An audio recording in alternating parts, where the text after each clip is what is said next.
ॐ सहनाववतु सहनौ भुनक्तु सह वीर्यं करवावहै तेजस्विनावधीतमस्तु मा विद्विषावहै। ओम शांति शांति शांति।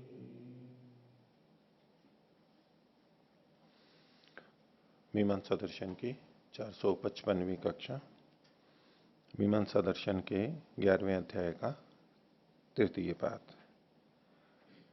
11वां अधिकरण प्रारंभ करते हैं। पृष्ठ संख्या 93। तो पीछे 10वें अधिकरण को भी हमने देखा था, जिसमें अहरगण से संबंधित बात, अहरगण में उपसतकालीन सुब्रह्मण्य आह्वान को ही तंत्रता का अधिकरण कहा था।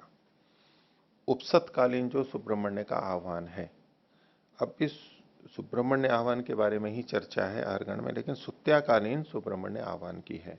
तो शीर्षक इन्होंने दिया, अहरगणे सुत्याकालीन सुब्रह्मण्य आह्वान से आवृत्त्यधिकरणम। तो सुत्याकालीन जो सुब्रह्मण्य का आह्वान है, इंद्र का आह्वान है, उसकी तो आवृत्ति करनी चाहिए, वो तंत्र से नहीं होगा। तो इस पे सिद्धांति अपनी बात रख रहा है, तत्काला तु आवर्तेत प्रयोग तो विशेष संयोगात। तो कुछ काल विशेष में जो कही गई है उसकी तो आवृत्ति होनी चाहिए, क्योंकि यही विशेष हो गया कि इस काल में यह होनी चाहिए, तो फिर दूसरे काल में फिर वो होनी चाहिए, यही विशेष का संयोग होगा। ये प्रयोग से जुड़ा हुआ है। भाष्य, तस्मिन्नेव द्वादशा है तत्काला या सुब्रह्मण्य सातु आवर्तेत। तो द्वादशा में अहरगण है, इसमें उसी समय, निश्चित समय में जो सुब्रह्मण्य है उसकी आवृत्ति होनी चाहिए। भेदेन स्यात्, आवृत्ति मतलब भेद से होवे, बार बार होवे। कुतः प्रयोगम प्रति तस्याः विशेष संयोगो भवति। क्योंकि सुब्रह्मण्य आह्वान का वहां जो संयोग किया गया है प्रयोग में, प्रयोग के साथ में जोड़ करके किया गया है, इसलिए प्रयोग की आवृत्ति होने पर सुब्रह्मण्य आह्वान की भी आवृत्ति होनी चाहिए। तो प्रयोग से उसका संयोग, विशेष संयोग कैसे है वो आगे बताया विपरीत अल्पविराम में। अद्य सुत्याम आगच्छ इति, अद्य सुत्याम आगच्छेति। तो ये अद्य शब्द पे केंद्रित है। तो आगे खोल रहे हैं, ये बंद कर लीजिए इतना, अद्य सुत्याम आगच्छेति। तो खोल रहे हैं इसको, अद्य इत्युक्ते श्वः परश्वो वा इति नोक्तो भवति। क्योंकि यहाँ अद्य शब्द है, इसलिए श्वः और परश्व का नहीं होगा। तो सुत्याकाल अलग अलग रहेंगे, आज का हो गया तो अगले दिन, और वो आज का लिए जो कहा गया है वो तो कल और परसों के लिए लागू नहीं हो पाएगा, प्रयोग से संबंधित है। तो अद्य इत्युक्ते श्वः परश्वो वा इति नोक्तो भवति, तत्रापि च प्रकृति अतिदेशात् वक्तव्यम। और वहां पर भी प्रकृति का अतिदेश होने से उसको कहना चाहिए, यानी श्वः और परश्व जो है वह प्रकृति का अतिदेश वहां भी होगा, वहां भी सुत्याकाल है तो वहां भी करना चाहिए। तस्मात् आवर्तेता, अगर अतिदेश वहां आगे नहीं होता, यहीं पर ही केवल होके पूरा हो जाता, तब भी नहीं होता, लेकिन अतिदेश तो वहां वहां भी प्राप्त होगा बार बार, तो इसलिए बार बार करना चाहिए। इस पर पूर्व पक्षी कहता है 23वें सूत्र में, अप्रयोगांगम इति चेत। बोले प्रयोग का अंग नहीं है।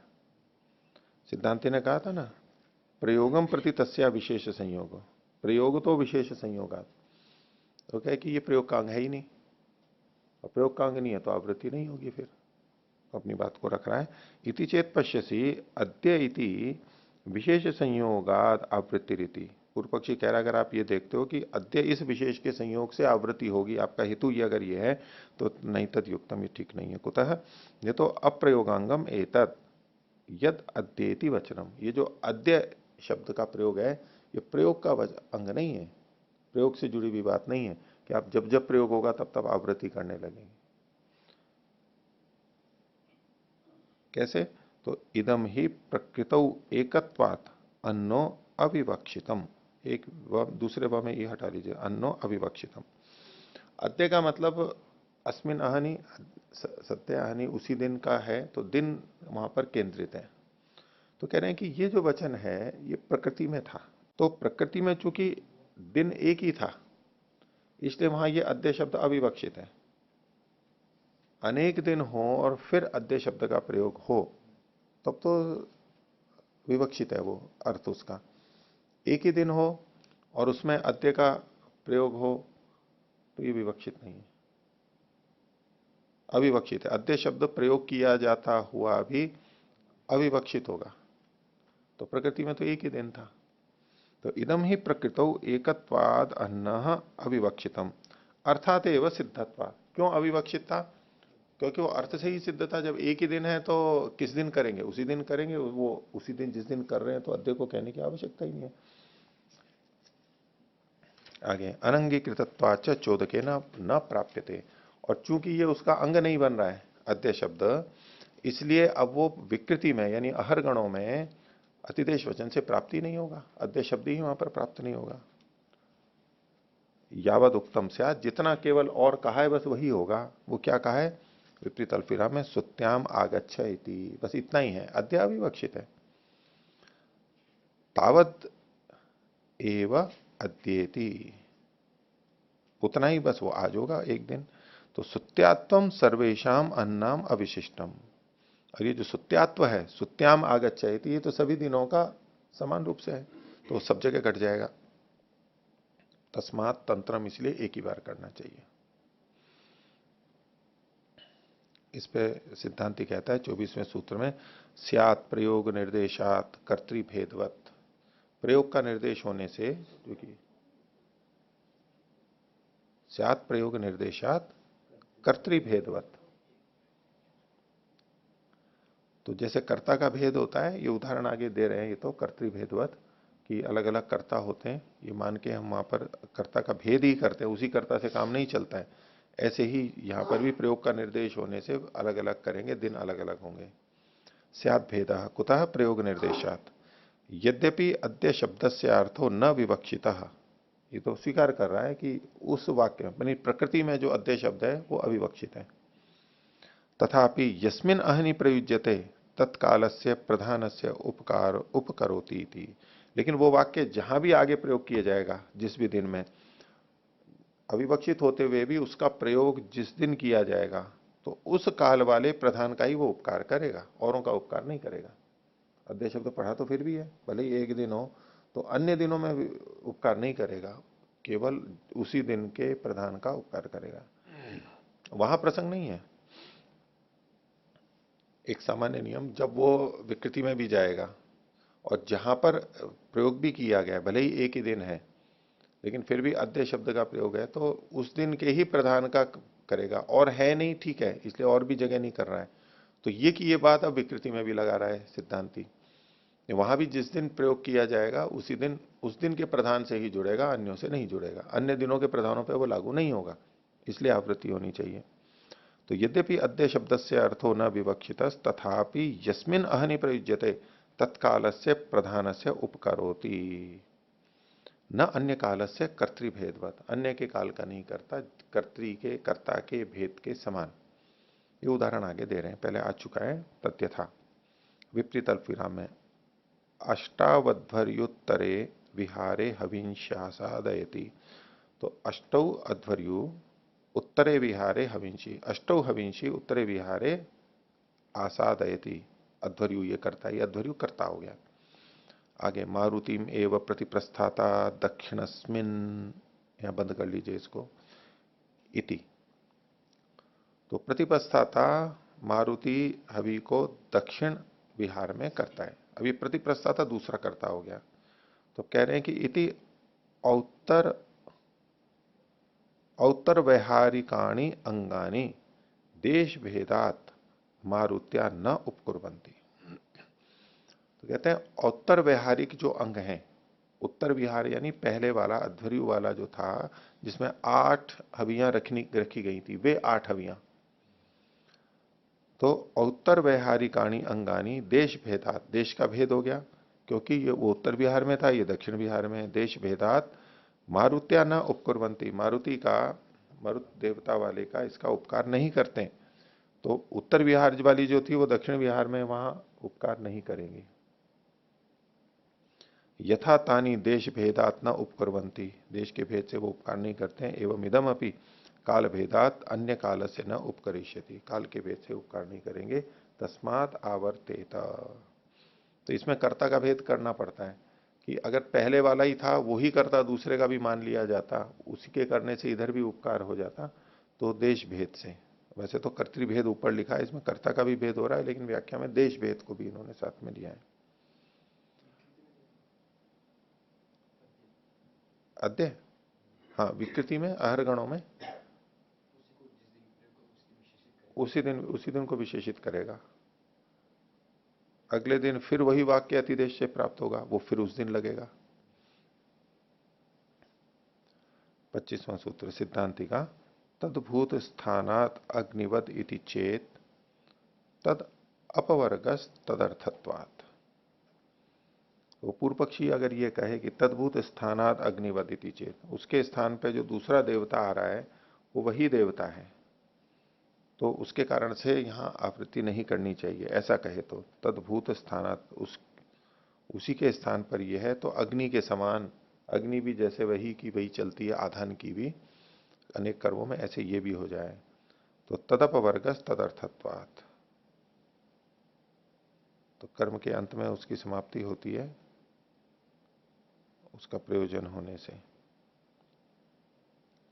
भाष्य देखिए, सिद्धांत का अथ उच्चेता, पूर्व पक्षी कह रहा है आगे, एकस्मिन अहनि आहुता देवता आह्वान संस्कृता भवती, तो एक दिन में जो बुलाया गया देवता है आह्वान से संस्कृत हो गया, यानी आह्वान करना भी देवता का एक संस्कार हो गया, उससे संस्कृत है, हो जाता है। और एकाचासो, और देवता वही एक ही है, तस्या पुनः आह्वानम अनर्थकम, फिर अगले दिन तीसरे दिन उसी देवता का आह्वान करना यह अनर्थक हो जाएगा।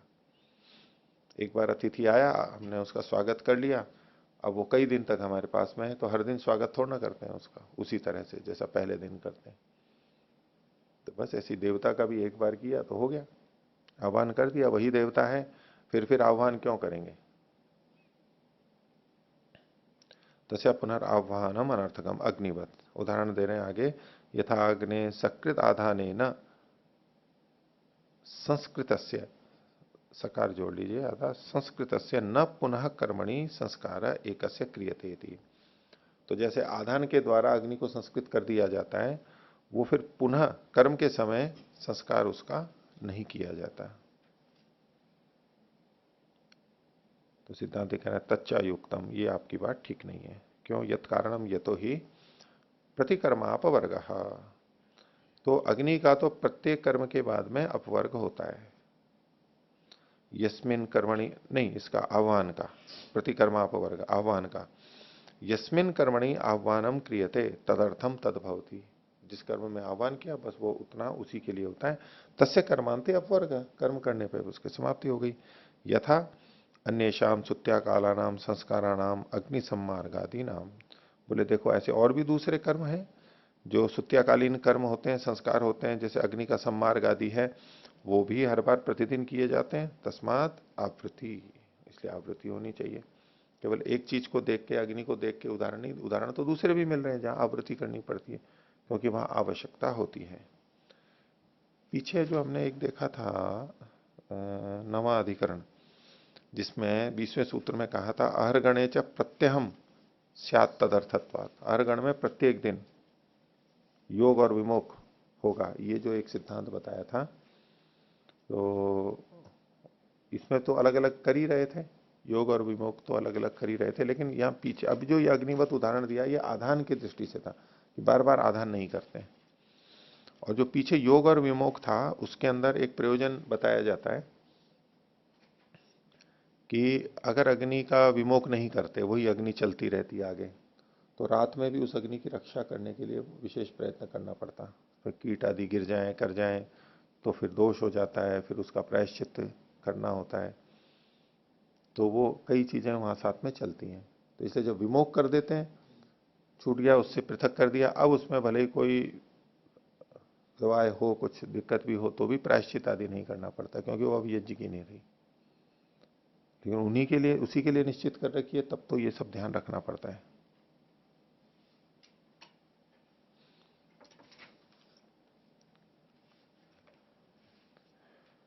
आगे तो 28वें सूत्र में फिर पूर्व पक्षी कहता है अग्निवत इति चेत। ये पिछले सूत्र में भी जो अग्निवत कहा था, तद्भूत स्थानाद अग्निवत इति चेत, उस अग्निवत को लेकर के ये प्रश्न कर रहा है, समाधान चाहता है। तो इति यदुक्तम, यदुक्तम यथा अग्ने आधानम अग्नेराधानम सर्वकर्मणि तंत्रम भवति। अग्नि का आदान सभी कर्मों में तंत्र होता है, एक ही बार करते हैं। एवं इदम अपि इत्येतत् इत्येतस्य कह परिहार है आभाषांतम सूत्रम। ये दोष बताने के लिए केवल सूत्र है, इसका समाधान कीजिए।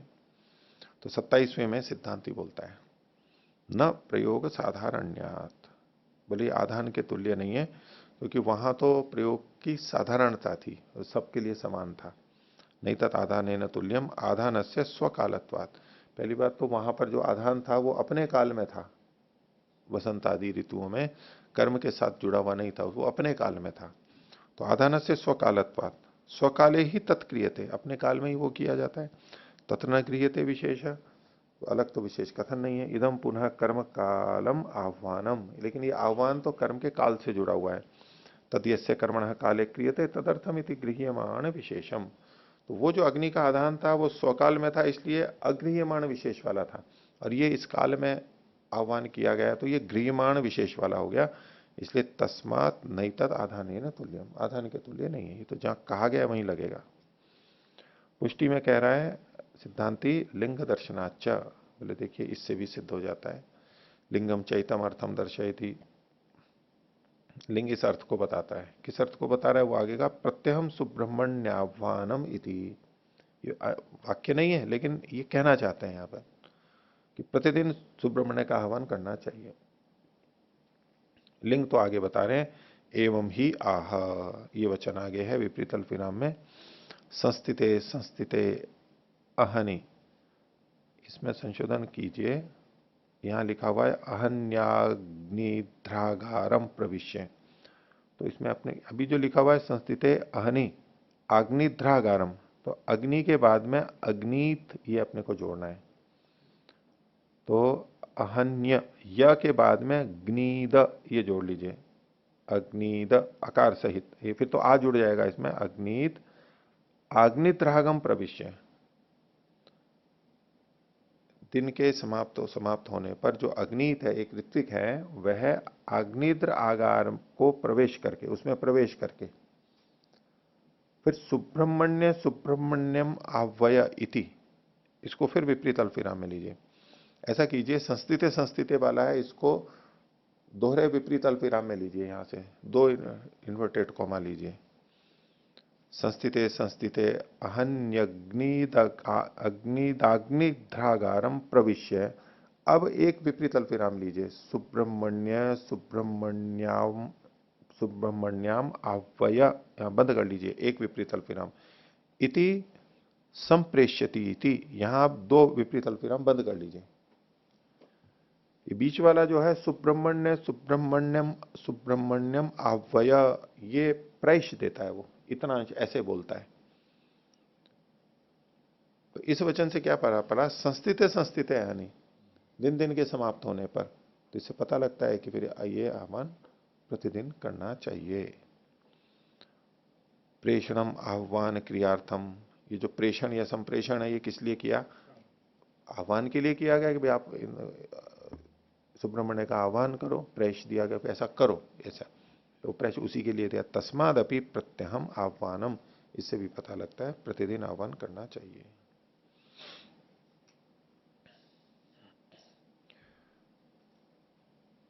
विशेष लोग होते हैं ना जब, तो रोज बुलाना होता है। विशेष अतिथि आते हैं तो 2-3 दिन के लिए आए हुए हों तो भोजन आदि के लिए बुलाते हैं ना, तो एक बार बुला लिया, एक बार बोलने से काम नहीं चल जाता है उनको कि भाई हाँ ठीक है आ जाओ, आश्रम की तरह। और प्रति बार जाकर के, प्रातराश तो उसके लिए, भोजन है तो उसके लिए, प्रतिदिन बुला बुला के उनको लाते हैं, आह्वान करके लाते हैं, आइए भोजन कीजिए, नहीं तो आएंगे नहीं। जबकि शुरू में कह दिया कि भाई आपके भोजन रहने पीने खाने की कहाँ व्यवस्था है, बोले यहीं पर है। नहीं, पता भी लग गया है, सूचना भी है, व्यवस्था भी है, लेकिन इतने से काम नहीं चलता है, फिर बुलाना ही पड़ता है।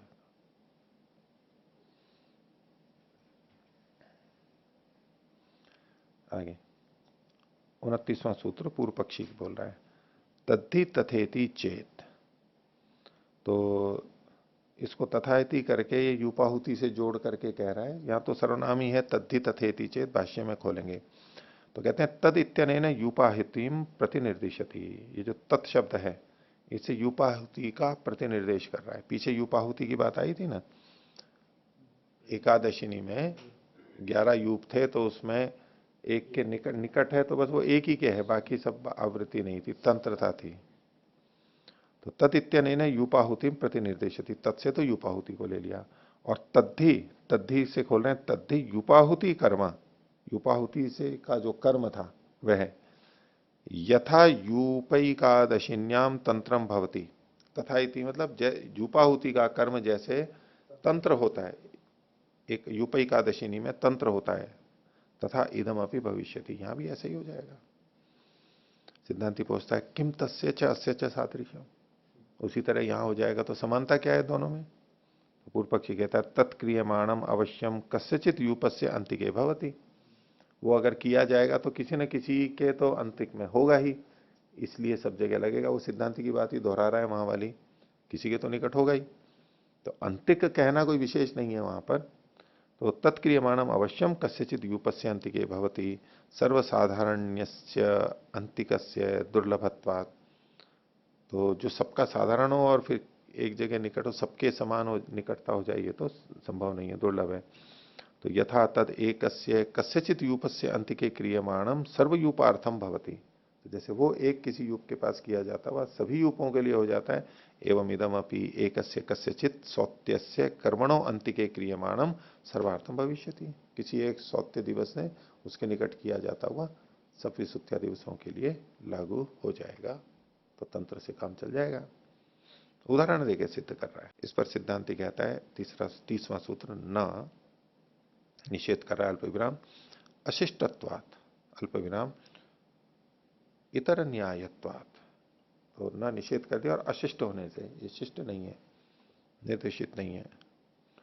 और अन्य न्यायत्वात्, वो न्याय यहां नहीं लगेगा, यहां भिन्न न्याय लगेगा। इसलिए न्याय तो आप न्याय के अनुसार कह रहे हो कि जैसे वहां किया था उस न्याय से ऐसे यहां भी होगा, तो दूसरा न्याय भी है। नहीं तदेवम नहीं तत्तेन तुल्यम, उसके समान नहीं है। कुतः अशिष्टत्वात्, अशिष्ट कैसे? नात्र यूपांतिके होम शिष्यते, यहां पर यूप के समीप में होम, वहां उसमें अर्थ किया था ना सिद्धांति ने, यूप के निकट होम का विधान नहीं किया गया था, वो शिष्ट नहीं था। क्या था वहां पर? अविवक्षितम अंतिकम आहवनीय प्रतिषेधार्थम एतद इत्युक्तम, ये एक दूसरे व के ई की मात्रा हटा लेना। अविवक्षितम अंतिकम, वहां पर जो अंतिकत्व था वो अविवक्षित था, वो तो आवनीय के प्रतिषेध के लिए था, वहां बताया था उन्होंने। इत्युक्तम, इसलिए वहां पर कहा था इतर प्रतिषेध होगा, ये सूत्र है, विपरीत अल्पविराम में ले लीजिए, इतर प्रतिषेध होगा, ये 11/2/27। इतर प्रतिषेध होगा बंद कर लीजिए, फिर और सूत्र है आगे, अशास्त्रत्वाच्च बंद कर लीजिए, नहीं अशास्त्रत्वाच्च देशानामिति, यहां बंद कर लीजिए, ये 29वां सूत्र हो गया। उन दो सूत्रों को उद्धृत किया है। अब आगे भी सूत्र ही है, यही वाला सूत्र, इतर न्यायत्वाच्च, इतर न्यायत्वात् जो सूत्र में इसी 30वें सूत्र में कहा है, उसको आप आगे खोल रहे हैं। यह तो इतरो न्याय या भिन्न न्याय लगेगा, काल भेदात गृह्यमाण विशेषस्य आवृत्त्या भवितव्यमिति, क्योंकि काल का भेद होने से ये गृह्यमाण विशेष वाला हो गया, इसलिए इसकी तो आवृत्ति होनी चाहिए। तस्माद विषम उपन्यास, वो जो उदाहरण आपने दिया यूपांतिक वाला वो विषम है, यहां नहीं घटेगा। आगे 31वां सूत्र पूर्व पक्षी का है, विध्येक देशत्वादिति, इसके आगे चेत लगा सकते हैं, विधि विध्येकत्वादिति चेत, ऐसा अगर पूर्व पक्षी कहे तो। अतः कश्चित ब्रूयात, को ये बोले यह द्वादशाही को विधिस तंत्र दृष्टो, ये जो यहां पर द्वादशाहिक विधियां कही गई हैं, द्वादशा की बात है, तो द्वादशाहिक जो विधियां हैं वो तंत्र दृष्टा, उनका तंत्र देखा जाता है एक ही बार। वसती वरी, यह की जगह वह कर लीजिए, वसती वरी पर्यंतो अवभृतादिश्च, तो वसती वरी पर्यंत अवभृत आदि से लेकर के, तो अयमपि च द्वादशाहिको विधि, ये जो वसति वरी और अवभृत है ये तंत्र के रूप में कही गई है द्वादशाहिक में भी। आहरगण है लेकिन अवभृत आदि ये सब एक ही बार होते हैं अंत में, बार बार नहीं होते। तो जैसे वो भी द्वादशाहिक विधि थी तो ये भी द्वादशाहिक विधि है, ये भी तंत्र हो जाएगी। तो अयमपि च द्वादशाहिको विधि तत्सादृश्याद अनेनापि तथा भवितव्यमिति, इतनी समानता से ये भी उसी के समान तंत्र होनी चाहिए, एक ही बार होने चाहिए। सत्याकालीन सुब्रह्मण्य का आह्वान। तो इसका उत्तर देते हुए सिद्धांति कह रहा है 32वां सूत्र, न कृत्स्न से पुनः प्रयोगात प्रधानवत।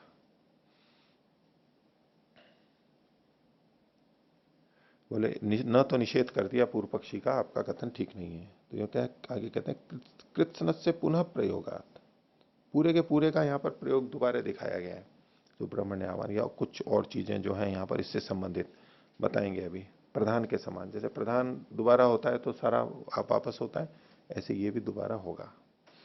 कुतः कृष्ण से पुनः प्रयोगात, कृष्णो अन्यो विधि पुनः प्रयुज्यते, उसमें सारी की सारी दूसरी जो विधि है वो वापस बोली जाती है। कौन की जाती है, कौन कौन सी, तो आगे बता रहे हैं। अभिशव, पवमान, ग्रह, चमस, स्तोत्र, शस्त्रादि, ये सारी चीजें प्रधानवत, प्रधान के समान। तद्यथा प्रधानानि प्रत्यहम क्रियन्ते, तथा जैसे प्रधान प्रतिदिन किए जाते हैं, यानी अहरगण है तो सुत्याग से संबंधित जो प्रधान कर्म है वो प्रतिदिन अलग अलग किया जाता है, ऐसे ही ये कर्म भी प्रतिदिन किए जाते हैं। इस पर पूर्व पक्षी कह रहा है तत्र वसति वरी वद्वा सकृत्वम स्यात् स्तोत्रादि वद्वा बहुकृत्व कृतम स्यात्। तो बोले पीछे पूर्व पक्षी ने वस्ती वरी का उदाहरण दिया था, वो तो तंत्र था। सिद्धांति ने अभिशव आदि का, स्तोत्र आदि का उदाहरण दे दिया जो कि आवृत्ति हो रही थी। तो बोले उसकी तरह हो या इसकी तरह हो, कैसे हो, केवल उदाहरण से तो बात बनती नहीं है। तो पूर्व पक्षी ने दिया तो उसका व्यभिचार इसने दूसरे उदाहरण से बता दिया। तो तत्र बहुकृत्व स्तोत्रादि वधवा बहुकृत्व कृतम, कौन सा होना चाहिए, तो इसका उत्तर सिद्धांति दे रहा है तत्र बहुकृत्व कृतम इति न्याय्यम, आवृत्ति करके पूरा करना, बहुत बार करके ये उचित है। क्यों, तथा सर्वेशम उपकरोति, इससे वो सबका उपकार करता है। सकृत कृतम तु यत्र क्रियते तत्रैव काल भेदात उपकुर्यात, क्योंकि काल का भेद है वो केवल उतने ही भाग का उपकार करेगा, तो सबके उपकार के लिए आवृत्ति करनी चाहिए, तस्मात् आवृत्ति ही। अगला अधिकार 12वां, देश कर्तृ विषय अनियमाधिकरणम, देश और कर्ता के विषय में, स्थान और कर्ता, इसमें अनियम का अधिकरण यहां पर बता रहे हैं। ये लौकिक कार्यों की दृष्टि से कथन है, शास्त्रीय कार्य की दृष्टि से नहीं। शास्त्रीय कार्य में तो जो देश कहा गया है स्पष्ट लिखा है, या कर्ता कहा गया है उसी के द्वारा वहां पर होता है, ये लौकिक रूप में प्रयोग कर रहे हैं। तो 33वां सूत्र सिद्धांति का है, लौकिके तु, यहां पर लिखा है तो तू की जगह शु कर लीजिए, लौकिकेशु, लौकिक कर्मों के संदर्भ में, यथाकामी, जैसी इच्छा हो वैसा कर ले। संस्कारानर्थ या संस्कारानर्थ है, इसकी जगह संस्कारा के बाद में रथा कर लीजिए, संस्कार अर्थ अलोपात, संस्कार और अर्थ का लोप न होने के कारण से। इसमें मीमांसा कोश में कुतूल वृत्ति में यही दिया हुआ है। हाँ, एक तो न को काट दीजिए और थ में आ की मात्रा जोड़ लीजिए।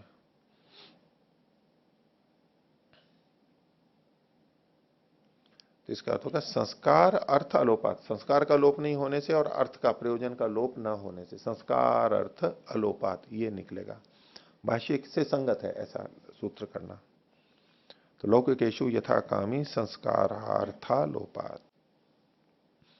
तो भाष्य कहता है यह लौकिकार्था उदाहरणम, लौकिक प्रयोजन है, लौकिक कर्म है, वो उदाहरण है। यथा देश, जैसे देश के विषय में यहां कहा विपरीत अल्पविराम में समय दर्शपूर्ण मासाभ्याम यजेता, तो समान भूमि में दर्शपूर्ण मास से यजन करे, ये देश का कहा। यथा देश कर्ता है, कर्ता के लिए कहा विपरीत अल्पविराम में दर्शपूर्ण मासयोर यज्ञ कृत्वोश चत्वारः ऋत्विज, बंद कर लीजिए, ये 4 ऋत्विक कहे। श्रुगादीनी च पात्राणी, श्रुगादि जो भी हो वो पात्र भी हो गए। तो देश कर्ता और पात्र इनको किया। तेषु विचार है, उसमें विचार कर रहे हैं। किम प्रति प्रयोगम अन्यानि उपादेयानि उतत्तानि व अन्यानि व उपादाय प्रयोग। तो हर प्रयोग में अन्य अन्य लेने चाहिए, नए नए, कहीं पर भी। ये तो दर्शपूर्ण मास को लेकर के चल रहे हैं। वैसे तो शब्द जो उदाहरण दिए दर्शपूर्ण मास के दिए इन्होंने। तो प्रति प्रयोगम अन्यानि उपादेयानि अलग अलग लेने चाहिए। उतत्तानि व अन्यानि व उपादाय प्रयोग। अथवा उन्हीं को ले लीजिए या अन्य ले लीजिए। एक तो है कि उन्हीं उन्हीं को लेकर के प्रयोग करना है, और दूसरा पक्ष है कि उनमें से कोई ले लो या अन्य भी ले लो। किम प्राप्तम, तो पूर्व पक्षी कह रहा है अन्यानि अन्यानि उपादेयानि भिन्न भिन्न लेने चाहिए। किम कारणम, निरिष्टकेन पुनः क्रियाम शिष्टा न आचरंती। जो निरिष्टक होता है, जिसका सार निकल गया है, जिसका उपयोग हो चुका है, उसके द्वारा पुनः क्रिया को शिष्ट लोग नहीं करते हैं।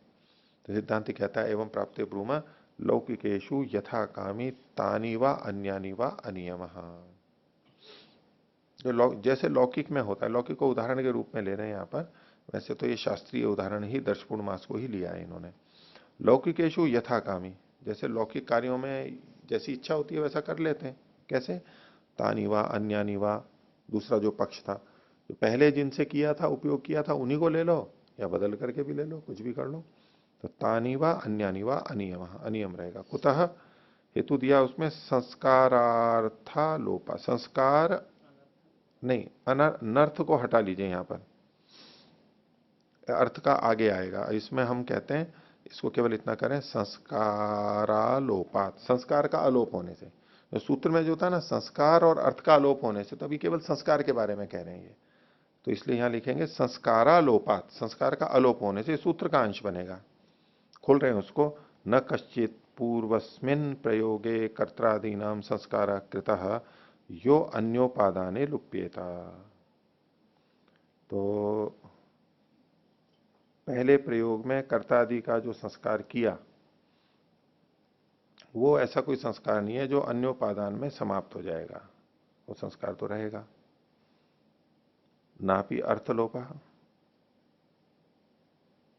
इसमें ऐसा है कि ऐसा कोई संस्कार नहीं हुआ पहले वाले में कि अब ना करने से वो लुप्त हो जाएगा, दूसरे व्यक्ति को ले लेंगे तो लुप्त हो जाएगा। नहीं, ऐसा कोई विशेष संस्कार नहीं है कि भाई पहले में संस्कार किया हुआ है, अब अगर दूसरा कर्ता को ले लिया तो अब वो संस्कार से रहित वो हो जाएगा। ऐसा कोई संस्कार नहीं है, ये कहा।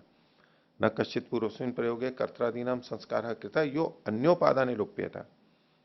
आगे कहता है नापि अर्थलोपा, अर्थ का भी लोप नहीं है। ये दूसरे अंश की व्याख्या कर रहे हैं। अन्यरपि ही शक्यते प्रयोग कर्तुम, वो जो प्रयोग प्रयोजन है वो दूसरों के द्वारा भी किया जा सकता है, दूसरे भी उसी कार्य को कर सकते हैं।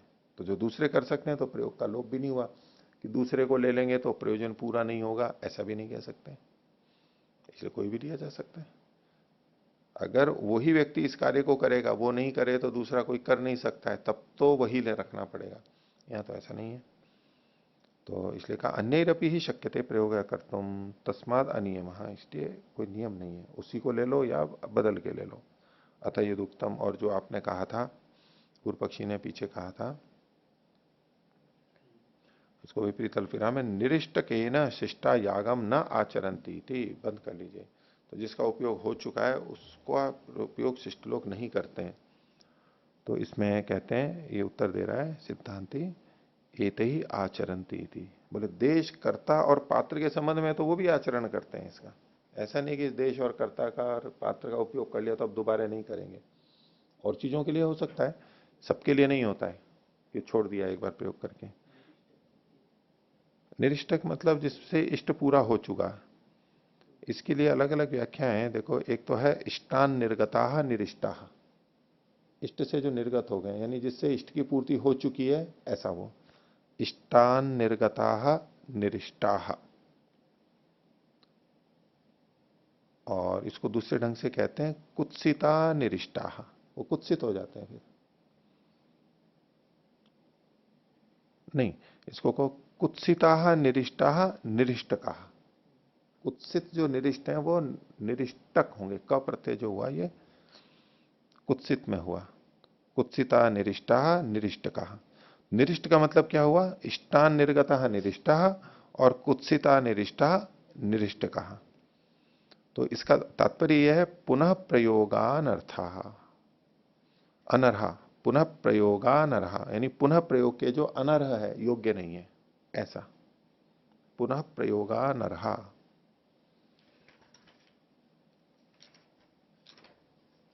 इसमें और भी इसकी व्याख्याएं हैं, आप चाहिए तो लिखिए। पीछे भी निरिष्टक का आया था ना, पृष्ठ 83 पर देखिए।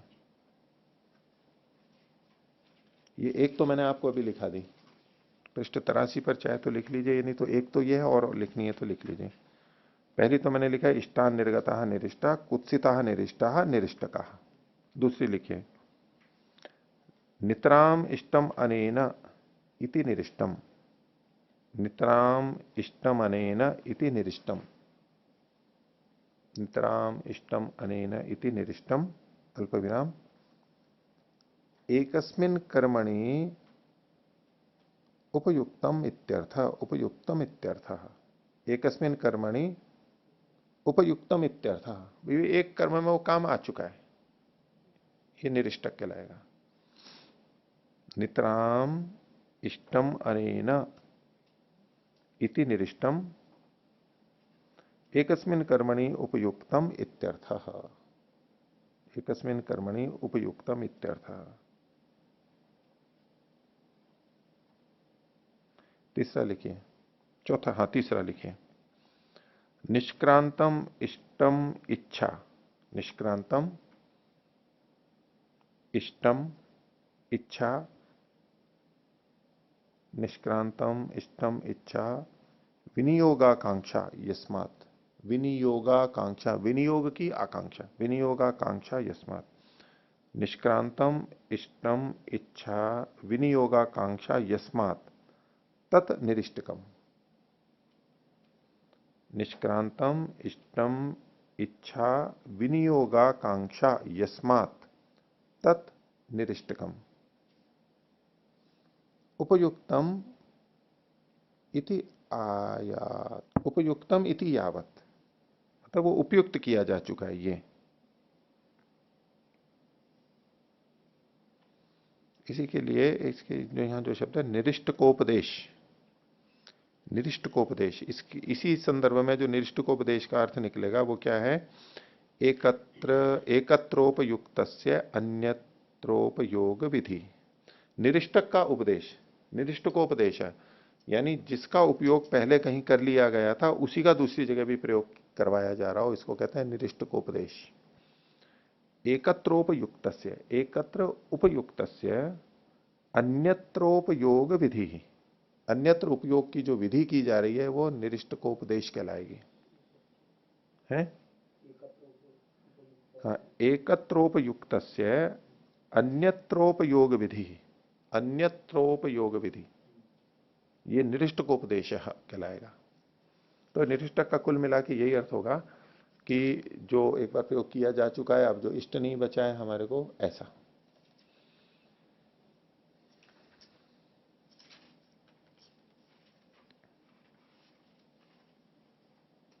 तो यहां फिर से देखिए, हम थे पृष्ठ 96 पर, सूत्र संख्या 33, नीचे से 5वीं पंक्ति। तो पूर्व पक्षी के वचन को ले रहा है, ऊपर जो कहा अथा यदुक्तम निरिष्ट के न शिष्टा यागम ना चरंती थी। एक बार प्रयोग कर लिया तो दोबारा उसका प्रयोग नहीं करते हैं। तो सिद्धांत कह रहा है एत ही राचरंती। देश, कर्ता और पात्र हैं, ये तो एक बार प्रयोग किए गए भी दोबारा प्रयोग किए जाते हैं, ये निरिष्टक वैसे नहीं होते हैं। तस्मान नहीं से दोष है, इसलिए यहां पर दोष नहीं बनेगा। तो इस पर पूर्व पक्षी कहता है ननु ऋत्विक आचार्य नातिचरितव्यो इति स्मरंती इति। इसको विपरीत अल्पना में लीजिए कि ऋत्विक और आचार्य का अतिक्रमण या उल्लंघन नहीं करना चाहिए, ऐसा कहते हैं। जब ऋत्विक को हमने सौंप दिया है कर्म, तो अब उसके अनुसार ही चलना चाहिए, या तो हम सौंपे नहीं उसको। उस समय चयन हमारा था, इस ऋत्विक को लें नहीं लें, दक्षिणा भी हमने दी, हमने चुना, अब उसका हम अतिक्रमण करें वो ठीक नहीं है। अब तो उसके अनुसार ही चलना पड़ेगा।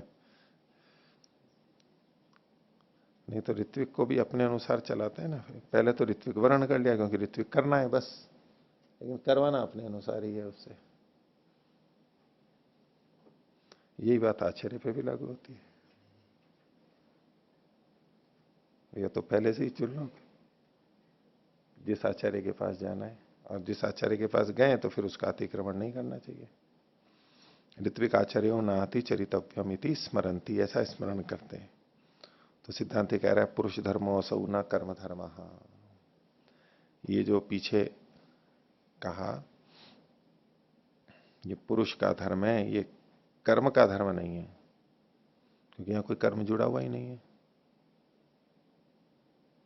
कैसे? तो आगे कहते हैं, आगे इस हेतु बता रहे हैं कि ये कर्म का धर्म नहीं है, पुरुष का धर्म क्यों है? तो कर्म संयोग अभावात प्रकरणाभावाच, क्योंकि यहां पर कर्म का संयोग नहीं है और कोई प्रकरण भी नहीं है, इसलिए ये पुरुष का धर्म होगा, ना कि कर्म का धर्म।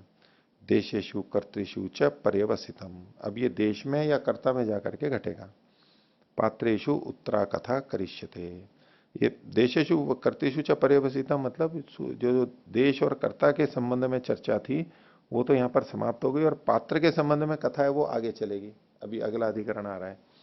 तो देश और कर्ता तो वहां पर दोबारे होंगे, दोबारे नहीं होंगे, वही वही चलेंगे।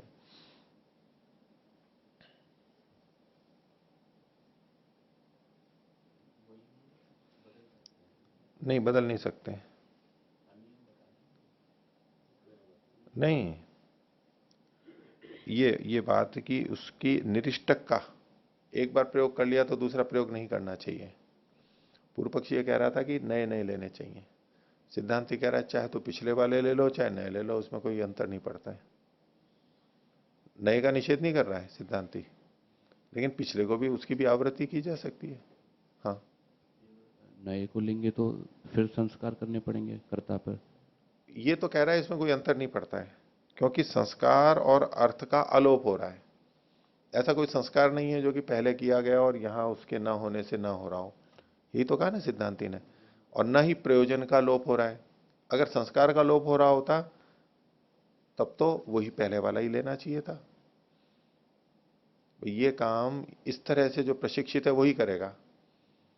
अब नया कोई व्यक्ति यूं ही नहीं लिया जा सकता, क्योंकि वो जो प्रशिक्षण है वो एक विशेष संस्कार हो चुका है, अब नहीं बदल सकते। लेकिन कोई संस्कार विशेष तो है नहीं, तो दूसरा भी बदला जा सकता है और वही भी लिया जा सकता है, पहले वाला भी। और इसी तरह से प्रयोजन की, कि जो प्रयोजन पिछले वाले से पूरा किया था हमने और दूसरे वाले को लेने से उस प्रयोजन में कोई बाधा नहीं आ रही है, तो दूसरा ले सकते हैं। अब जैसे सामान्यतः बाग बगीचे में काम करवाते हैं, वो श्रमिक को लेके आते हैं एक दिन के लिए 2 दिन के लिए, और फिर अगले दिन लाना पड़ता है। तो उसी को ले आओ चाहे दूसरे को ले आओ, उसमें कोई विशेष नहीं होता है, वो कर सकते हैं। तो देश और कर्ता के बारे में तो चर्चा हो गई, पात्र के बारे में आगे चर्चा उठा रहे हैं। वो 13वां अधिकरण है यज्ञ पात्राणाम यावत जीवम धारण नियमाधिकरणम। यज्ञ के जो पात्र हैं उनको पूरे जीवन धारण करना चाहिए।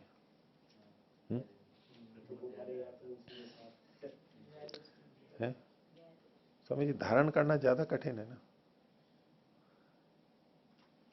अर्जन रक्षण और क्षय दोष मान लो, और हिंसा आदि भी दोष, लेकिन अर्जन रक्षण और क्षय, तो इसमें अर्जन और रक्षण में रक्षण तो धारण हो गया, तो दोनों में से कौन सा ज्यादा कठिन है? अर्जन कठिन है या धारण कठिन है? रक्षण ज्यादा कठिन है किसी किसी में है। अष्टाध्यायी एक बार याद करना उतना कठिन नहीं है जितना उसको बनाए रखने के लिए प्रयत्न करना पड़ता है। इसलिए आजकल वाहन ऐसे होते हैं ना, कहीं बोले भाई इसमें कोई मेंटेनेंस नहीं है, एक बार ले लिया आपको रक्षण करने की आवश्यकता नहीं है तो बस चलेगा। ये विशेषता होती है। बना हुआ तो आ गया, लेकिन इसके बोले मेंटेनेंस खर्चा कितना है इसमें, उस चीज के लिए मेंटेनेंस कितनी है, ये एक बड़ा मुद्दा रहता है कि बार बार आपको इसकी करनी पड़ेगी देखभाल साफ सफाई। उन्होंने ये मेंटेनेंस फ्री है।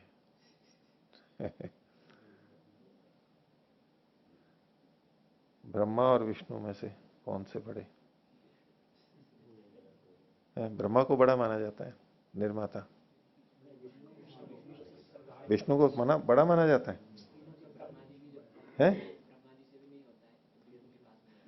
विष्णु के पास में जाते हैं। हैं?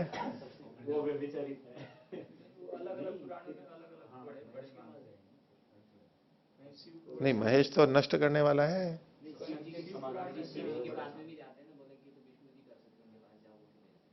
अच्छा, वो तो आपने विष्णु पुराण के अनुसार बोल रहे हो आप? है?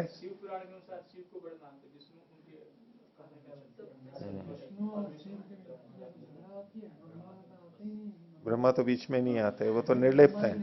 वो तो निर्लिप्त है, कमल निर्माण किया और छोड़ दिया बस।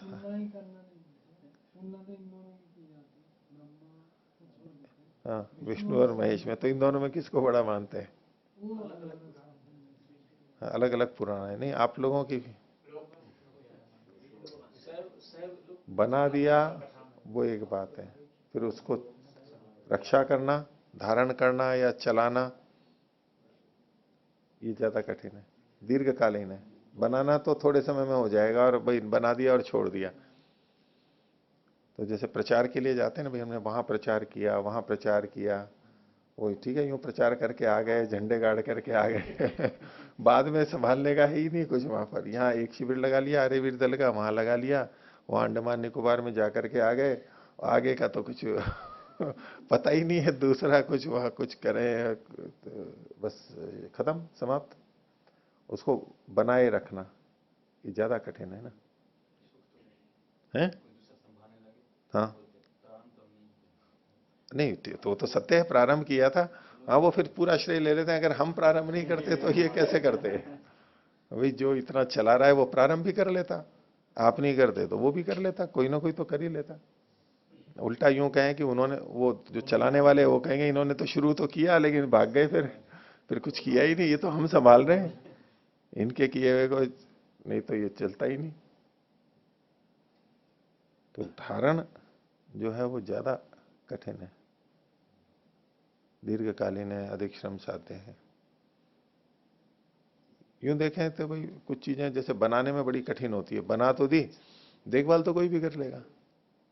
कोई बड़े ऐसे यंत्र हों, सूक्ष्म चीजें हों जिसमें, जिसको हर कोई चीज नहीं बना सकता।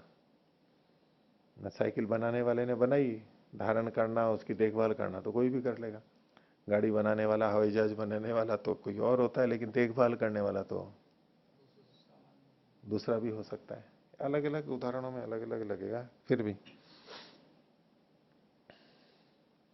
तो मैं ये कह रहा था, यज्ञ पात्राणम यावत जीवम धारणम, धारण नियमातिकरण, पूरे जिंदगी भर धारण करो ना, ये बंध जाता है व्यक्ति। ये पूरी जिंदगी शिखा धारण करनी है? नहीं, नहीं अपने आप क्यों धारित हो रही है? उसको उसको ठीक है, ठीक नहीं, क्यों नहीं है? वो उलझ जाती है, उसमें फिर गांठ पड़ जाती है, फिर कहीं टूट जाती है, काटनी पड़ती है, उलझ जाओ तो फिर दिक्कत होती है, उसको संभालना पड़ता है।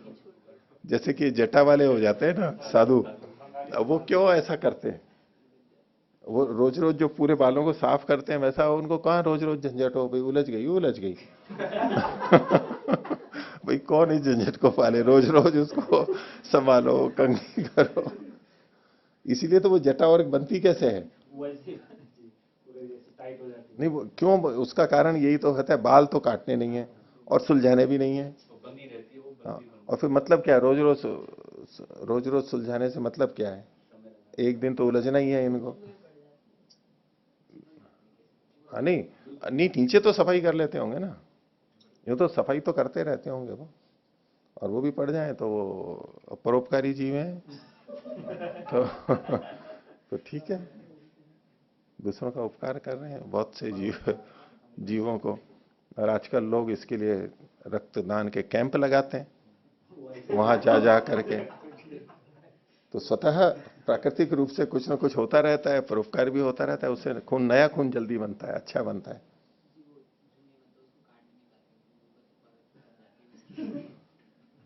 हाँ, अगर ऐसा कुछ विशेष हो तो परोपकार भाव, हाँ धोते नहीं है तो अंदर हो जाए, लेकिन फिर कहीं ना कहीं तो जाएगी शरीर में अंदर। मान लो उसमें ये यूं कह रहे हैं कि उसमें अंदर ही अंदर मिट्टी और मलिनता की परत भी जम गई साथ में, तो कवच का काम करेगी, तो वो जुएं हों तो भी तो क्या काम करें वहां पर? मतलब जुएं वहां ज्यादा रहेंगी जहां साफ सफाई ज्यादा होती है। हाँ, मतलब बिल्कुल ही साफ सफाई हो तो फिर तो जुएं ही खत्म हो गई। लेकिन ऐसी जगह जुएं को रहने के लायक भी हो और वो थोड़ी साफ सफाई भी हो, वहां पर काम करें। तो शीर्षक है यज्ञ पात्राणाम यावत जीवम धारण नियमाधिकरणम। सिद्धांति का सूत्र है 34वां, यज्ञायुधानि धारियेरन प्रतिपत्ति विधानात् ऋजीश्वत। तो यज्ञ के जो आयुध हैं यानी पात्र हैं उनका धारण करना चाहिए, क्योंकि उसका प्रतिपत्ति का विधान है वही मृत्यु के समय में, वो प्रतिपत्ति कर्म है वहां पर, उसका विधान होने से। उदाहरण दिया ऋजीश्वत, ऋजीश यानी जो फोका बच जाता है उसके समान।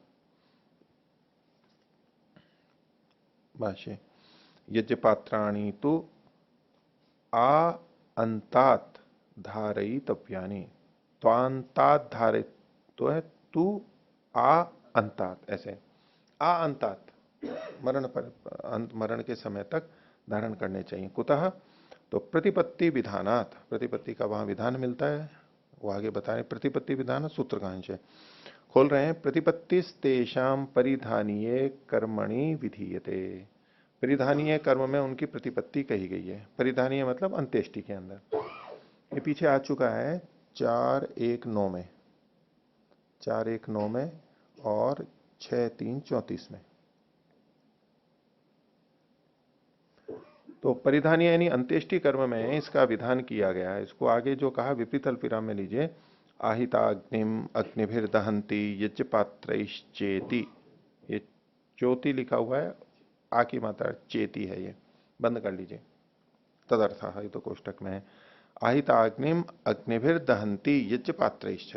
जो आहिताग्नि होता है, जिसने अग्नि का आधान कर रखा है, वो अग्नियों के द्वारा उसको जलाया जाता है। यज्ञ पात्र ईश्वर यानी यज्ञ पात्र का भी यहां पर उल्लेख किया गया है। तो उसी के समान समझना, वो कैसे होने चाहिए, ऋजीशवत, ऋजीश के समान। कैसे, तद्यथा अहरगणे सर्वेशम अन्नाम ऋजीशो अवभृते प्रतिपादनार्थम धार्यते। अहरगण में यानी प्रत्येक दिन अलग सुत्या दिवस है, उसमें ऋजीश भी, उसका सोम का जो लता का बचेगा वो। तो सर्वेशम अन्नाम ऋजीशो, सब दिनों का जो ऋजीश है वो अवभृत में प्रतिपादन के लिए, प्रतिपत्ति के लिए धारण किया जाता है, यानी रखा जाता है। उसकी प्रतिपत्ति अंतिम दिन जाकर के करते हैं, रखते रहते हैं प्रतिदिन का। ऐसे ही तो इसी को बता रहे हैं आगे, विपरीत अल्पविराम में लीजिए, ऋजीशाम अपसु प्रहरती थी, ऋजीशों का जल में प्रहरण करते हैं, वहां प्रतिपत्ति करते हैं, ये अवभृत के समय में होता है। इति श्रूयते, तो जैसे वो धारण करते हैं ऐसे यज्ञायुध को भी धारण करना चाहिए। पूर्व पक्षी कह रहा है इसमें 35वां सूत्र, यजमान संस्कारो वा तदर्थः श्रूयते तत्र यथाकामी तदर्थत्वात्। बोले यजमान का संस्कार है और उसी के लिए सुना जाता है। भाई ये यज्ञ पात्रों का प्रयोग किससे, वो इसी को स्वर्ग में ले जाते हैं, ये कथन है ना साथ में। ये संस्कार किसका हुआ, यजमान का। एक तो दृष्टि यह है कि इन पात्रों की प्रतिपत्ति की जा रही है, पात्रों का प्रतिपत्ति कर्म है। अब प्रतिपत्ति कर्म है तो अब ये यजमान के संस्कार के लिए नहीं कहा जा सकता, और एक है कि ये यजमान के संस्कार के लिए है, तो अब इसको प्रतिपत्ति कर्म नहीं कहा जा सकता। तो पूर्व पक्षी क्या कह रहा है, यजमान संस्कार हो, उसकी दृष्टि भिन्नता है उसमें, कहना ये तो यजमान के संस्कार के लिए। तदर्थस्तेषाम पात्राणाम अर्थः श्रूयते, तो उसी के लिए, यजमान के लिए इन पात्रों का प्रयोजन सुना जाता है। उन्होंने कहा कथम जाए, तो ये कैसे जाना आपने, यजमान के लिए है। तो पूर्व पक्षी कहता है, तेषाम तृतीयया निर्देशात अल्प विराम यजमान से द्वितीयया पूर्ण विराम। तो यहां पर उनका पात्रों का तो तृतीया से निर्देश है, तृतीया विभक्ति से, और यजमान का द्वितीय विभक्ति से। वो जो ऊपर पंक्ति लिखी है इन्होंने 34वें सूत्र में, आहिताग्निम, ये आहिताग्निम, ये यहां पर द्वितीय का, आहिताग्नि कौन, यजमान है, द्वितीय का निर्देश है। और अग्निवीर दहंती, अग्नि को तो छोड़ दीजिए, यज्ञ पात्र इति, तो यज्ञ पात्र में तृतीय विभक्ति है। तो इससे पता लगता है कि कौन किसके लिए है। तो तेषाम तृतीय निर्देशात और यजमान से द्वितीया, तो ऐसी स्थिति में तत्र यथा कामी स्यात्, जैसी इच्छा हो वैसा कर सकते हैं। कैसी इच्छा, तेषाम अन्येषाम व प्रासनम, उनका यानी जो यज्ञ के हैं उनका, और अन्येषाम या दूसरों का, इसमें आगे के विवरण के अनुसार यूं भी देखते हैं कि प्रारंभ वाले जो हैं उनका, या तो बाद वाले जो पात्र हैं, ये जो पात्र उनका, तो तेषाम अन्येषाम व प्रासनम, उनको वहां रखना चाहिए प्रतिपत्ति कर्म। तदर्थत्वात, तदर्थत्वात ये सूत्र का अंश है, इसको आगे खोल रहे हैं। अर्थकर्मत्वात, अर्थ कर्म वाला होने से, प्रयोजन रूप कर्म वाला होने से। तो उसके लिए एक वचन भी दे रहे हैं, विपरीत तरफ रहे हैं, पात्राणाम यही कश्चित अपि अर्थ सिद्ध्यति इति।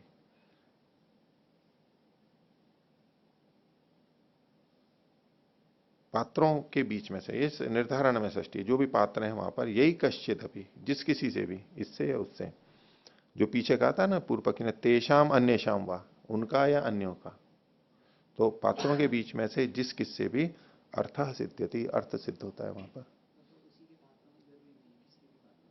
हाँ, इसमें एक तो है कि उसी के पात्र प्रारंभ वाले हों केवल, और बाद वाले नहीं हो, क्योंकि आगे की चर्चा इस तरह से जुड़ रही है। अथवा यज्ञ के पात्र हों या यज्ञ से भिन्न कोई से भी पात्र हो, उसके प्रयोग किए गए हों, दूसरे हो, कैसे भी हों, वो साथ में होने चाहिए।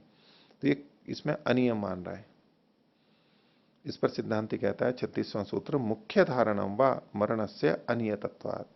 और जो मुख्य है, मुख्य मतलब प्रथम जो है, उसका धारण करना चाहिए। क्यों? मरण के अनियत होने से। भाष्य, मुख्यानाम व आद्यानाम पात्राणाम धारणम न अनियम। मुख्यों का, मुख्य को खोल रहे हैं, आद्य प्रारंभ के जो पात्र हैं उनका धारण करना चाहिए, उनको धारण करना चाहिए, न अनियम। इसमें नियम, अनियम नहीं है कि पहले के भी धारण कर लिए या बाद के भी धारण कर लिए। आध्यात्मिक में ये बहुत अच्छा लगेगा ना, मरण से अनियतत्व है, अच्छा लगता है ना, आध्यात्मिक है ये तो, मरण से अनियतत्व। मरण नियत है या अनियत है? वेदपाल जी, मरण नियत है या अनियत है? मरना निश्चित है या निश्चित है? मरेंगे या नहीं मरेंगे? मतलब एक तो हुआ कि अवश्य मरेंगे, ये तो मरना नियत हो गया, और एक अनियत, मर भी सकते हैं और नहीं भी मर सकते। तो मरण, मरण नियत है या अनियत है? वेद प्रकाश जी, नियत है ना? इन्होंने तो देखो अनियतत्वात् लिखा हुआ है। मरण अनियत है।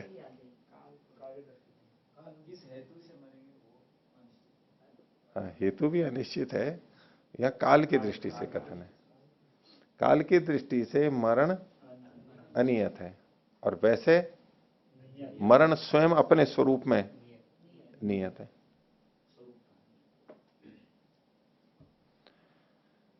तो ये कह रहे हैं मुख्यानाम व, मुख्यानाम को कह रहे हैं आद्यानाम पात्राणाम धारणम न अनियम, प्रारंभ में ही धारण करके रखना पड़ेगा। कुतः? मरण से अनियतत्वात्। इसी को आगे खोला इन्होंने, अनियत कालम मरणम, मरण का काल अनियत है। ठीक है, काला काल मृत्यु की चर्चा होती है ना, मृत्यु, जब मृत्यु जिसको हम कहेंगे मृत्यु काल वाली होती है, एक अकाल मृत्यु होती है। तो एक पक्ष है कि जितनी भी मृत्यु होती है वो काल मृत्यु ही होती है, उसी समय मरना होता है उसको, ये सब निश्चित है। उसको देखेंगे तो ये अनियत कालम मरणम, मरण अनियत काल वाला है, निश्चित नहीं है कि इसी समय मरेगा वो, आगे पीछे मर सकते हैं। हाँ, इसकी व्याख्या वो हो सकती है कि भाई, अब आप मीमांसक हो, आप उस तरह से ऊहा कर सकते हो कि भाई ये गौण कथन है, अनियत है, हमें नहीं पता रहता, वास्तव में तो पता रहता है। उदाहरण, जैसे कि आत्माओं की संख्या, आत्माएं कितनी है? बोले अनियत, असंख्य है। ईश्वर की दृष्टि में नियत है, वास्तव में हमारी दृष्टि से नहीं है। तो इसी तरह से मृत्यु भी उदाहरण देकर के ना सब पुष्टि हो जाती है ना उदाहरण से। तो क्या, अनियत कालम मरणम। लेकिन यहां तो उसी अर्थ में कह रहे हैं कि इसका समय जो है कोई निश्चित नहीं है। कदाचित तानी पात्राणी उत्सृष्टानी भवेयुः मरणम च आपद्येत। बोले कभी ऐसा हो जाए कि वो पात्रों को हमने छोड़ दिया, कौन से? जो शुरू वाले, प्रारंभ वाले, आद्य मुख्य जो हैं, उनको हमने छोड़ दिया कि चलो जब मृत्यु होगी उस समय के पात्र होंगे वो ले लेंगे, ये पहले वालों को छोड़ दिया। तो कदाचित तानी पात्राणी उत्सृष्टानी भवी और मरणम च आपत्त्यत, और मरण उसी समय आ जाए तो फिर क्या करोगे? तत्र यजमान शरीर संस्कार लोपः स्यात्, यजमान के शरीर के संस्कार का लोप हो जाएगा। तो यजमान के शरीर के संस्कार के लिए कहा था ना पूर्व पक्षी ने, द्वितीय निर्देश है उसमें, इसलिए पूर्व पक्षी कह रहा है एवं अपि तावत धारयितव्यानि यावत अपरः प्रयोग। बोले अगर आप ऐसा भी करते हो तो ठीक है, पहले वालों को तब तक धारण कर लो जब तक कि दूसरा प्रयोग नहीं हो जाता है। वे अगली बार जब फिर प्रयोग है तो फिर पात्र आएंगे नए, सोमयाग में फिर नए पात्र आ जाते हैं। तो पिछले को क्यों, पिछले को धारण कब तक रख लो? जब तक अगले हो जाए, उसको छोड़ दो, फिर अगले आ गए, और फिर वो कब तक रहेंगे? जब फिर अगला हो जाएगा तब तक। उस पहले वाले को ही क्यों धारण करके रखो इतने दिनों तक? हाँ, नया नया हो जाए, पिछला छोड़ दिया। तो एवं अपनी तावत धारयितव्यानि यावत अपरः प्रयोग परतस्तदीय ही पात्र अर्थकर्म भविष्यति। तो बाद में जो है उन पात्रों से अर्थकर्म, पात्र अर्थकर्म भविष्यति, वो प्रयोजन पूरा हो जाएगा बाद वालों से। तो सिद्धांति कह रहा है इसमें पूर्वेशु विद्यमानेशु उपादानम अन्येषाम अनर्थकम। जब पहले वाले विद्यमान ही है तो बाद वालों को ग्रहण करना, रोकने का कोई अर्थ नहीं है, निरर्थक। तस्मात मुख्य धारणम एवं न्याय्यम, मुख्य का ही धारण करना चाहिए। अब यहां जो चर्चा की है ना इन्होंने, मुख्य यानी प्रथम वाले और बाद वाले में की है। उसकी दृष्टि से अगर पिछले सूत्र की अंतिम पंक्ति देखेंगे ना, अर्थकर्मत्वा पात्राणाम यही कश्चित अपनी अर्थ सिद्ध्यति, उन पात्रों में से, नहीं है तो सारे यज्ञ पात्र उसी के हैं, लेकिन प्रारंभिक हो और बाद वाले हो उनमें से करेंगे। और अगर वैसे सामान्यतः देखेंगे तो जो यज्ञ से संबंधित उसके पात्र हैं, उसके अलावा भी कोई भी पात्र हो सकते हैं। इस पर पूर्व पक्षी कहता है 37वां सूत्र, यो वा यजनीय अहनिम्रियेत सो अधिकृत स्यात् उपवेशवत। तो जो यजनीय दिन में मर जाता है तो वो उन पात्रों से अधिकृत होता है। जो पात्र है उन्हीं को लगा दो उसमें, जिस समय यजन कर रहा है जो पात्र है उन्हीं को लगा दो। कैसे? उपवेश के समान। उपवेश एक काष्ठ होता है, जो काष्ठ विशेष होता है बछड़े को हटाने के लिए। जो बछड़े को हटाने के लिए जो शाखा ली जाती है ना, उसी के मूल से वो काट लेते हैं, वही उपवेश का एक काष्ठ विशेष है छोटा। तो उसके लिए उदाहरण देके कह रहे हैं भाष्य में, अथवा न मुख्यानाम धारणम, मुख्यों को धारण करने की आवश्यकता नहीं है। यो यजनीय अहनिम्रियत यजमान सो अनेन संस्कार न अधिकृत स्यात्, जो यजनीय दिन में मरेगा तो उन्हीं से उसका संस्कार हो जाएगा। तस्य तानि पात्राणि सन्निहितानि, क्योंकि वो पात्र उसके निकट है, सन्निधि है। उदाहरण दिया उपवेशवत, द को व कर लीजिए, उपवेशवत। उदाहरण दे रहे हैं यथा, विपरीत अल्पविराम में लीजिए, सान्नय्य याजिन एव उपवेशोपधानेन अधिकारः तस्योपवेश सन्निहित, बंद कर लीजिए इति। तो जो सान्नय्य याजी हैं उसी के लिए उपवेश के उपधान का अधिकार है।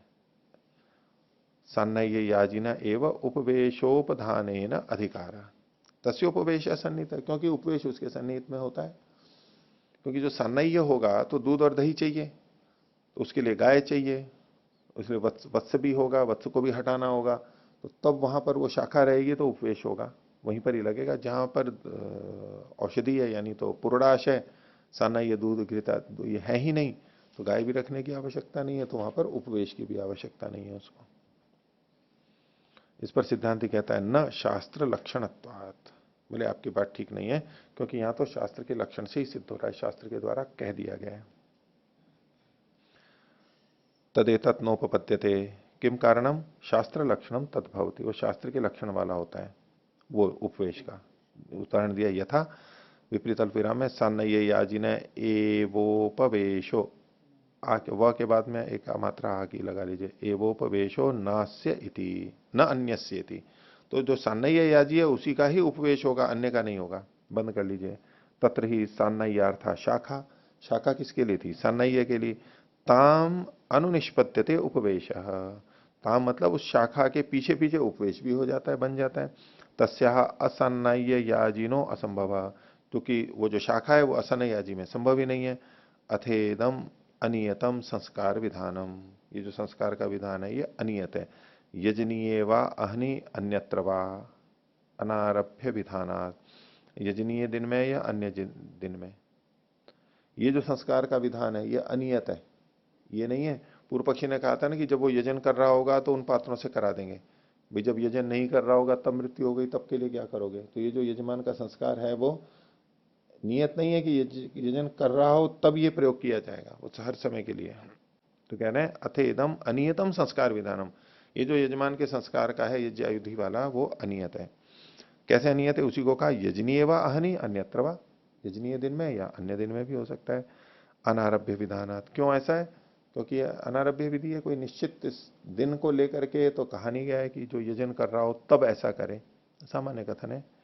उसके लिए इन्होंने वही वचन दिया आहिताग्निम अग्निभिर दहंती यज्ञ पात्रैश्च, या ये थोड़ा ना कहा गया है, पर आहिताग्नि कहा गया है, अभी यजन कर रहा हो ऐसा तो कोई विशेष कथन है नहीं। तो आहिताग्निम अग्निभिर दहंती यज्ञ पात्रैश्च इति, बंद कर लीजिए आगे। न च अन्यस्मिन् न हनि यज्ञ पात्राणाम उपवेशवद असंभव, तो अन्य दिनों में तो यज्ञ पात्रों का उपवेश के समान संभव नहीं है, असंभव है, नहीं है, न है ना, न च अन्यस्मिन अहनि यज्ञ पात्राणाम उपवेशवत असंभव, उपवेश के समान असंभव नहीं होगा। उपवेश तो वही होगा जहां सान्नाह्य होगा, वो शाखा होगी तब होगा, पात्रों के लिए तो ऐसी बात नहीं है, पात्र तो रखे रह सकते हैं काम में लिए हुए। शक्यते ही धारणे ने संपादय, तुम यही आगे कहा कि धारण से उनका संपादन हो सकता है। तस्माद उपवेशो अदृष्टांत, उपवेश इसमें आपके पक्ष में नहीं जाएगा। 39वां सूत्र, इस पर पूर्व पक्षी कहता है उत्पत्तिर्वा प्रयोजकत्वाद आशीरवत, बोले इसकी उत्पत्ति कर लेंगे, फिर से लाना पड़ेगा, कहीं यहां से भी लाएंगे, प्रयोग कर लेंगे। प्रयोजकत्वात, उसके प्रयोजक होने से, आशीर के समान, आशीर दुग्ध आदि का आगे उल्लेख आएगा, उसके समान। तो अथवा न धारणम, धारण करने की आवश्यकता नहीं है यज्ञ पात्रों को। किम तरही संस्कार काले अन्यानी नवानी पात्राणी उत्पाद्यानी, उत्पत्तिर्वाचे, संस्कार मतलब अंत्येष्टि संस्कार के समय में पात्रों को फिर ले आएंगे, फिर बना करके ला के लगा लेंगे। क्यों? प्रयोजकत्वात् संस्कार से, क्योंकि संस्कार यहां पर प्रयोजक है, संस्कार के लिए ये है इसलिए। तो दूसरे भी लाए जा सकते हैं। आशीरवत, र लगा लीजिए बीच में, आशीरवत, ये आशीर्वत को खोल रहे हैं आगे। यथा रितपेय, रितपेय नाम के याग में कहते हैं विपरीत अल्फिरा में लीजिए घृत व्रतौ भवतः, दोनों को कहा कि आप घृत के व्रत वाले हो, कि घी पियो, घृत ही घृत, घृत के पात्र, घृत के व्रत वाले हो। तो इति वचनात्, इस वचन के कारण से अभावे व्रत दुह, व्रत दुह का अभाव होने पर, व्रत दुख जो है ना धेनु के लिए आता है, व्रत के लिए जो दुही जाती है वो व्रत दुह, तो व्रत दुह के अभाव होने पर, यानी उस गाय के अभाव होने पर, नियम तो यह है घृत व्रत भवता, लेकिन गाय अगर नहीं है निश्चित जो है तो कहा अन्याम, विपरीत अल्पविराम में लीजिए इसको, अन्याम यजमानस्य व्रत युक्ताम आशिरे दुहंती थी, बंद कर लीजिए। तो यजमान के व्रत युक्त होना, व्रत ध्रुक भी पाठ मिलता है यहां पर, आशिरे, आशिर के विषय में, अन्याम दुहंती, दूसरे को धोते हैं, दूसरी गाय को धोते हैं। श्रुते है आशिरार्थम अन्या गौर उपादीयते, इसी को खोला कि श्रुति, इस इति श्रुते, इस श्रुति के होने के कारण आशीर के लिए अन्य गाय को लिया जाता है, यानी गाय तो लेनी ही पड़ेगी। हाँ,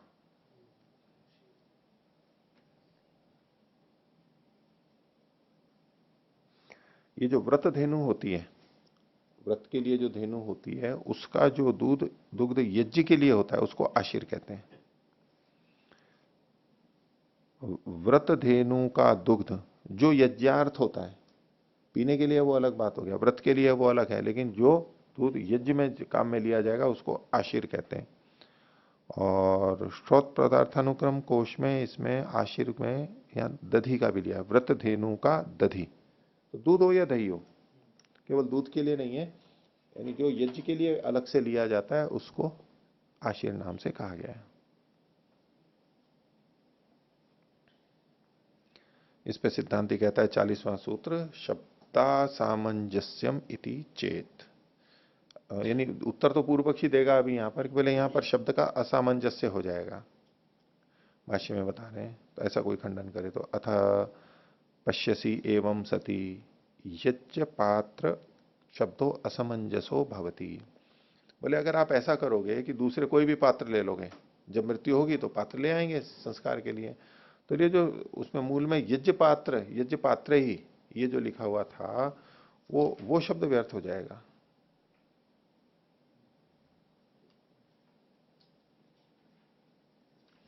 यज्ञ पात्र ये जो शब्द है खासतौर यज्ञ जुड़ा हुआ है, तो अथ पश्यसी एवं सती यज्ञ पात्र शब्दों असमंजसो भवती। यज्ञ संबंधे नहीं पात्राणी यज्ञ पात्राणी भवंती। यज्ञ पात्र तभी कहते हैं जब यज्ञ से संबंध हो जाता है। या तो भावी संज्ञा भी होती है, जो बने हुए हैं बोले ये यज्ञ के पात्र हैं, अभी तक यज्ञ नहीं किया उनसे किया, लेकिन कोई से भी पात्र ऐसे ही ले लें, बना लें और फिर प्रयोग कर लें, तो वो यज्ञ पात्र नहीं कहलाएंगे।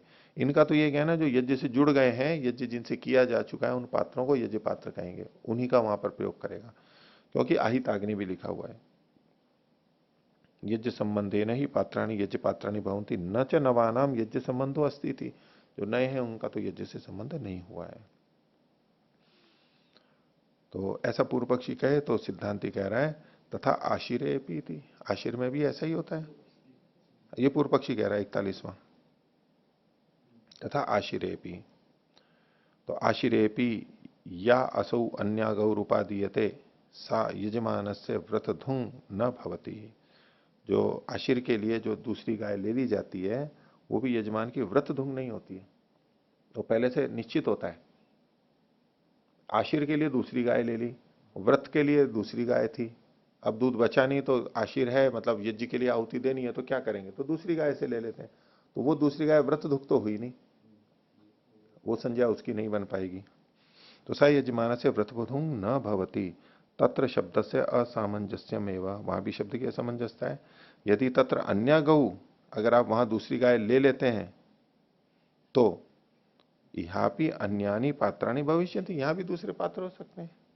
वक्तव्य विशेष है, अथवा आपको यहाँ पर विशेष कारण बताना पड़ेगा कि आशिर में तो दूसरी गाय ले लेंगे और यज्ञ पात्र के समय में दूसरे पात्र आप नहीं लेंगे, तो इसमें कोई विशेष हेतु देना पड़ेगा आपको। अयम उच्चते, इस पे सिद्धांत अब उत्तर दे रहा है।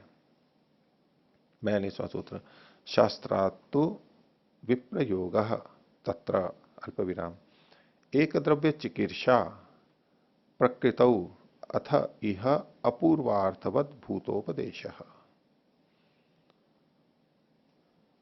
भाष्य देखिए, शास्त्राद विप्रयोग तत्र, वहां पर शास्त्र के अनुसार विप्रयोग होगा। खोल रहे हैं आगे, शास्त्रेण तत्र शब्दस्य असामंजस्यम, वहां जो ये जो विप्रयोग है मतलब असमंजसता है, तो शास्त्र से विप्रयोग हो रहा है, असमंजसता हो। शास्त्रेण तत्र शब्दस्य असामंजस्यम व्रतदुहो विप्रयोग, व्रतदुह का विप्रयोग है कुतः, नहीं विप्रयोग कृतः, कुतः है ना, इसको क्रिय कर लीजिए, कृतः। व्रतदुह का विप्रयोग किया गया है, कैसे, क्योंकि घृत व्रतौ भवता इति विपरीत अल्पविराम में लीजिए, यहाँ घृत व्रतौ व्रता ये कहा गया है।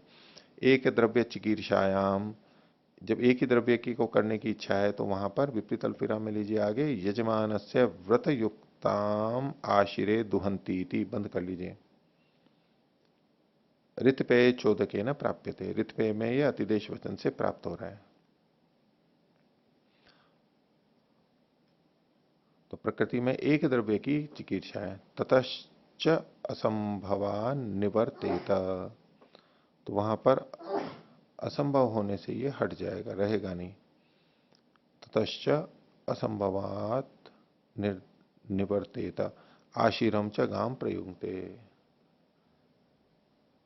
तो आशिर को गाय, आशिर जो है यानी वो जो दूध है या दही है वो गाय का प्रयोजक बन जाता है, गाम प्रयुक्ते यानी उसके कारण से गाय ली जा रही है। तस्मात त जोड़ लीजिए, तस्मात तत्र शब्दा सामंजस्यम अनुपरुध्यते, अनुरुध्यते शब्द असामंजस्यम, तो इसलिए वहां पर शब्द का जो असामंजस्य है वो नहीं, इसको आ कर लीजिए। तस्मात तत्र शब्दा सामंजस्यम, शब्द का जो असामंजस्य है वो अनुरुद्धते वहां पर बन जाता है, समाप्त हो जाता है।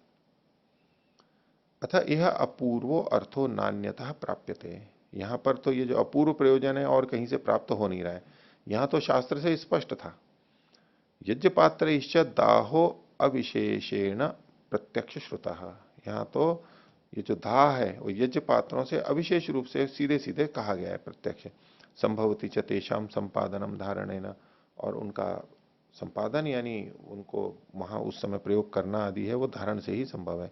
तस्मात् यह आकस्मिकम शब्दस्य असामंजस्य आश्रयणम भवती इति धारणमेव पात्राणाम। इसलिए यहां पर ये आकस्मिक शब्द का असामंजस्य आश्रयण करना पड़ता है, शब्द का असामंजस्य आश्रयण करना पड़ता है कि पात्रों को धारण ही करना चाहिए।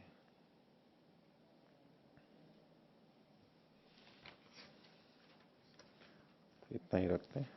प्रणतन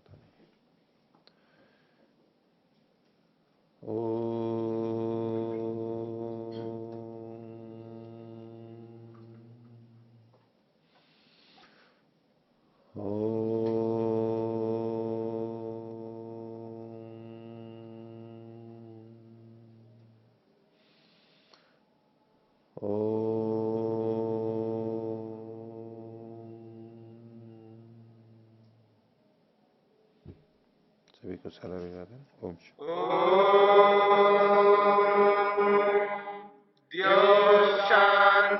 शांतिरंतरिक्षम शांति पृथिवी शांतिरापः शांतिरोषधयः शांति वनस्पतयः शांतिर्विश्वे देवा शांतिर्ब्रह्म शांति सर्वं शांति शांतिरेव शांति क्षमा शांतिरेधि